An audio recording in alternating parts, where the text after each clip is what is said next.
fait d'intégrer de plus en plus des outils numériques, ou du coup des apprentissages de ces outils-là, est-ce que ça ne se faisait pas parfois au détriment d'apprentissage? On va prendre deux exemples, par exemple, vous parlez de la calculatrice au détriment du calcul mental, ou même, un peu plus récemment, il y a eu un débat, je crois, sur l'écriture clavier au détriment de l'écriture papier. Merci pour votre question.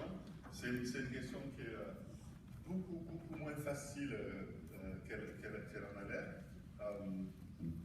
L'idée, c'est de dire, me semble-t-il, le résultat du domaine, c'est que le calcul mental, pour les opérations simples, est beaucoup plus efficace que la calculatrice.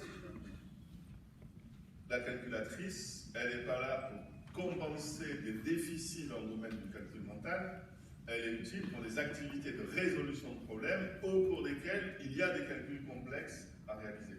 Et donc effectivement, les élèves qui perçoivent la calculatrice comme une manière d'économiser le calcul mental, ils ont tout faux. Parce qu'il y a plein de cas où le calcul mental va encore plus vite, enfin beaucoup plus vite que la calculatrice. Et donc, quand même, il s'agit bien de concevoir cette complémentarité entre l'humain et sa prothèse, ici calculatoire, et de voir dans quel domaine cette prothèse apporte vraiment quelque